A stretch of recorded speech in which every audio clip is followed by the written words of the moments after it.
Hey everybody, Nate Doobie here from Dubious Monk's Thought Portal. I want to thank you for tuning in today, but before we jump into today's topic, I just wanted to let everybody know that I was recently interviewed on Miguel Connor's Aeon, Byte Gnostic radio podcast. You'll find a link to that interview in the description. In that video, we discuss the use of magic and gnosis to heal severe trauma. It's a great chat, and if you're not already subscribed to Miguel's channel, I greatly suggest that you hit that subscribe button. I also want to apologize for the amount of time that has passed since my last video. I've been focused on getting a new career as I've been out of work for a bit and have been doing a lot of interviews and have been doing quite a bit of magic to secure my new career. With that being said, I'm back and I'm hoping to continue my normal cadence of one video per week or bi-weekly. So it's great to have you guys back, and I hope you're excited for today's episode. Speaking of which, let's get to it. Greetings, ladies and gentlemen, and welcome to another episode of Dubious Monk's Thought Portal, the YouTube channel where we discuss, amongst other things, topics including, but not limited to, philosophy, spirituality, magic, the occult, UFOs, and other topics adjacent to those items. I am Nathan Doobie, and I will be your host. On today's episode, we are going to discuss working with spirits as a magician versus a religious devotee. In order to compare apples to apples, I'm going to focus on working with Catholic saints as a magician versus a practicing Catholic. So without further ado, let's jump into today's topic. While there's some overlap between how a religious devotee and a magician might interact or work with spirits, there are some key differences. From the perspective of a magician, generally speaking, a magician will research a spirit, in this case a Catholic saint, learn as much as they possibly can about them, and then make offerings to try to make a connection with them. Simple offerings often include spring water and candlelight. I would suggest making these offerings once a week, perhaps even once a day at the beginning of the process. In my experience, if a spirit is interested in working with you, they will show up in your dreams and they will confirm this. This is known as onerancy or an oniric quality. For example, one of the spirits in my main spirit team is a little-known Sumerian goddess who goes by the name of Ninina, and I refer to her as Queen Ninina. She is a Sumerian goddess of healing and war, wielding a scalpel that can be used both to destroy and to heal. What's unique about the process that occurred with me and Ninina is that it sort of went in reverse. Rather than me seeking her out and asking to be a spirit that I want to work with, she came to me in a dream. Now, I didn't know who Ninina was, and she presented herself as a heavy-set African-American woman. I was in a cabin with her, someone who I perceived to be her grandmother, an elderly African-American woman, and she had 2 cats and 2 Rottweiler dogs. She said that she was a goddess and was interested in building a relationship with me. She asked that I made offerings of candlelight and water, and also to get a very specific icon or idol, a statue that was carved out of a kind of black stone. Once I woke up, I wanted to know who this deity was, and I went to the internet and I searched the iconography for my dream and discovered that in ancient Sumeria there was a goddess called Ninina. She would come to potential devotees or magicians through dreams. Onerancy, as I mentioned earlier. I was pretty taken aback by this, so I did deeper research, and it turns out she was the patron deity of dogs, specifically dogs that looked very much like Rottweilers. I actually found an example of statues that would be outside of her temples that looked identical to the dogs in my dream.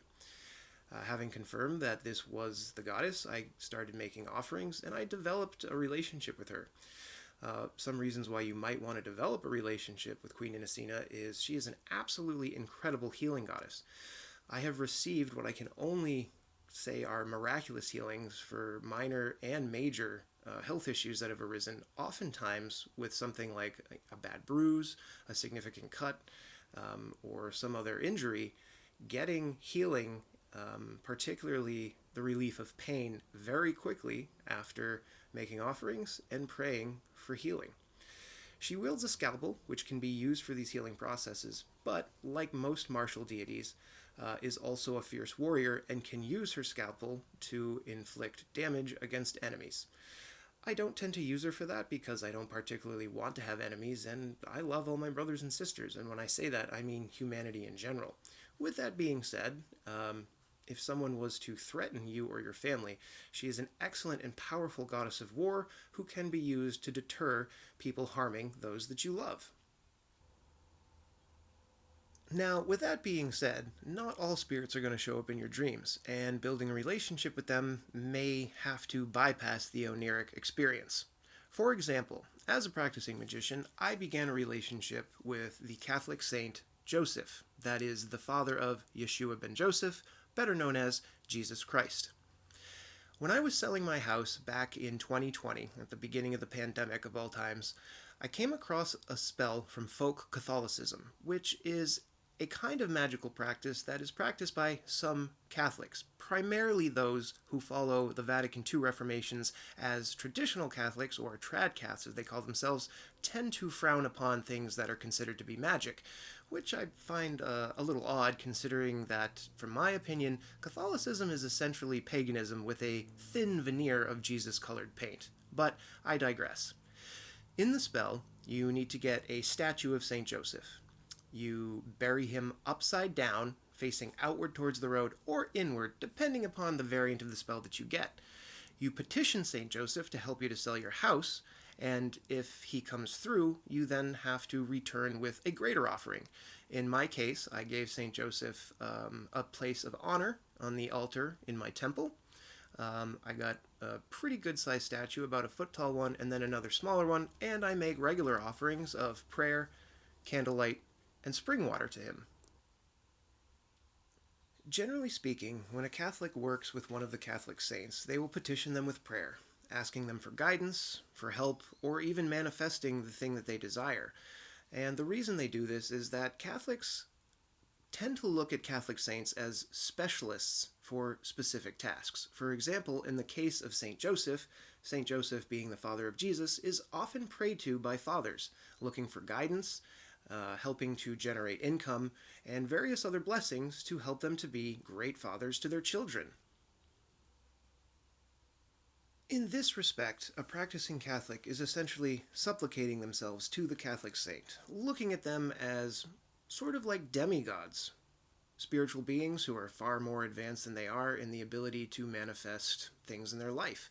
This differs from the approach of the magician, who essentially is approaching the saint in an attempt to generate a business relationship that may or may not end up also generating friendship. Once the connection is made and the relationship continues to evolve, the byproduct of this relationship will be mutually beneficial to both the saint, often getting offerings, prayer, and other forms of magic that might look a bit like devotion, and the magician getting the material desires or blessings that they seek from the Catholic saint. Today, there are quite a few magicians who work with Catholic saints and integrate them into their main spirit team. This is due, at least in part, to Gordon White's Rune Soup Saints course. Now, with that being said, a lot of magicians don't like working with Catholic or other Christian entities and saints, primarily due to things like the Crusades and the fact that the Catholic Church at one time had a habit of burning witches at the stake.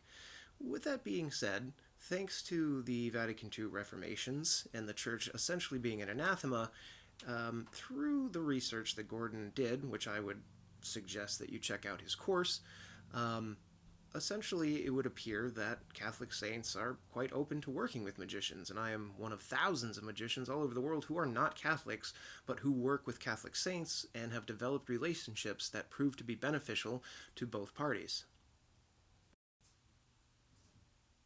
In the end, the main difference between working with a Catholic saint as a magician versus a Catholic devotee is that the magician is trying to establish a business, relationship, and/or friendship that ends up in mutually beneficial aspects for both parties involved, whereas the Catholic devotee is approaching the saint as a kind of demigod, which is transcending the capabilities of the human, and the human generally thinking that they're not ever going to be able to be on that level, whereas the magician looks at the Catholic saint as something potentially to be worked towards. There are various folk saints in the Catholic tradition who were practitioners of magic and who are considered to be saints by practitioners of folk magic. In the end, it really just depends if you're comfortable with working with these spirits or not. If you come from a background in paganism and are not comfortable with the idea of working with Catholic saints because of the choppy history that has occurred in the past between Catholics and paganism, that's totally acceptable. With that being said, I have to say that the work that I've done with St. Joseph has been very rewarding, and I've found that he is a very easy spirit to work with and gets along quite well with the other more pagan spirits in the pantheon or selection of spirits that I work with as my main group. I hope you have found today's video enlightening, and if you're enjoying the content, please hit that subscribe button, like, comment, and share. I want to apologize to my subscribers for the length of time that has passed since my last video. I'm currently in between jobs and have been doing a lot of magic to gain a new career, and have been doing quite a few interviews and taking care of other aspects of my life. With that being said, I'm going to try to be better at my cadence, doing one video per week or perhaps bi-weekly. With that being said, I want to thank you guys for your support. I hope you have a great day, and until next time, take care and be well. Peace.